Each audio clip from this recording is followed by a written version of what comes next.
Call the Honourable Leanne Dalzell. Mr Speaker, I listened very carefully to the budget speech from the Minister for Canterbury Earthquake Recovery, where he said that anyone standing for the Christchurch City Council should look at the finances. He said, and I want to quote him, "Do not be deceived by what you are being told by the people who are presenting these figures." Mr Speaker, that's an extraordinary statement coming from a senior minister in the lead up to a council election. I placed the minister's speech on my Facebook page and the response was immediate. What does the minister know that we don't know? There was a considerable amount of fear expressed that the minister knows things about the council's finances but is not telling the people of Christchurch exactly what those concerns are, even though the council is at the moment going through its 3-year plan process, because Christchurch is not going through the 10-year plan process that other councils are going through.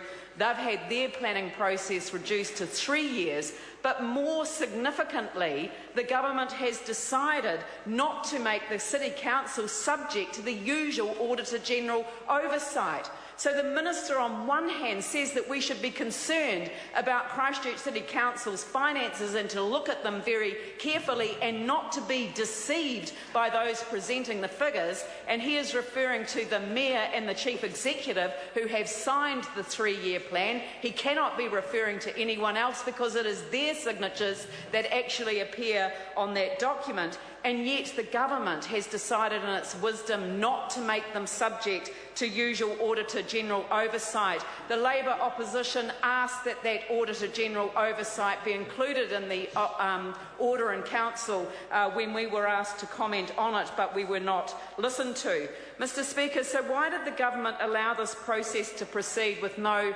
proper scrutiny, clearly knowing things that the people of Christchurch don't know and with an election looming? And add on top of that, the extraordinary pressure that the government is placing on the council to pay for the government's blueprint, even though the people of Christchurch had absolutely no say whatsoever with respect to the major anchor projects that they announced. And I don't think that the people of Christchurch need a Cabinet Minister, the Minister for Canterbury Earthquake Recovery, to stand here in this debating chamber firing shots at the council down in Christchurch. But also, in the same breath, can I say we don't need a council that shows that it is incapable of being the kind of partner that a government needs in a recovery situation. Mr Speaker, the Minister warned us about these people who are presenting these figures, and I think that deception is a pretty strong allegation. But how does the government have confidence in the council when the front page of the paper has been dominated by a chief executive who is blatantly double-dipping, as both the chief executive receiving his extraordinarily high salary, which received huge feedback from the public in a negative sense, who is also receiving director's fees for sitting on the Civic insurance company, and now he's having to appear in front of the council to explain why Civic is taking so long to pay the council's insurance bill. But he's double-dipping. In any situation like this, a chief executive of an organisation would pay their directors' fees directly to the organisation that they were representing on that body. Only 3 or 4 councillors have actually consistently stood up for transparency in Christchurch, but they are accused by the Mayor and the Chief Executive of being the problem. And I have to say, this has got to stop. It absolutely has got to stop. The people of Christchurch need their leaders to really step up at this time.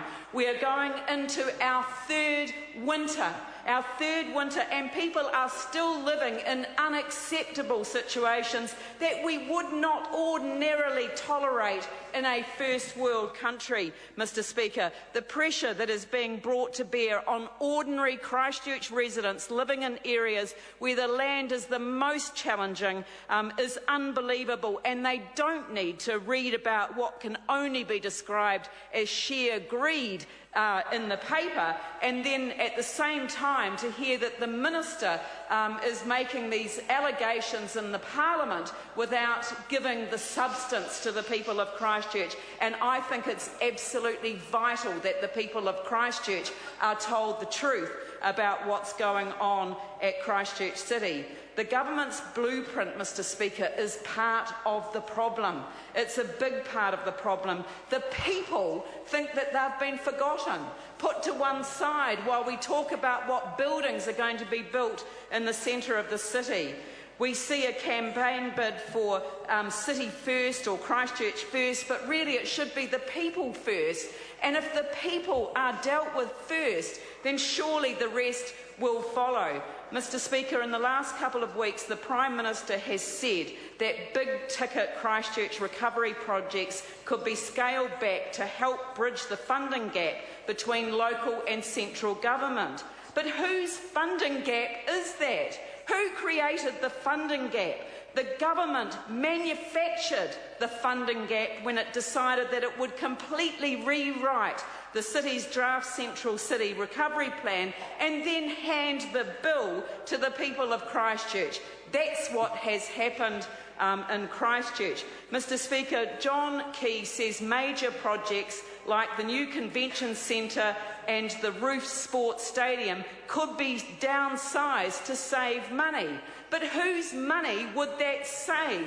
They weren't our decisions. Christchurch City has never had the opportunity to have a say about these major anchor projects that the government has foisted upon us. Mr. Speaker, John Key said the council only had three ways of paying its share of recovery projects: borrowing the money, significantly raising rates. It changes its asset mix. Well, what does it changes its asset mix mean? It means selling Christchurch's strategic assets that we have held on to, because those assets have actually been part of ensuring that we had revenue generating opportunities, but also the strategic ability to govern our ports, both the airport, which is the gateway to the South Island, and our seaport, similarly in terms of goods coming in and out of the country, and also obviously Orion, which was the standout performer after the series of earthquakes that we had. I have never seen an organisation operate the way that they did, but the work that they did in advance, the resilience that they built into their network ahead of the disaster occurring, was what saved Christchurch and indeed saved New Zealand a considerable amount of additional cost that would have otherwise have been applied.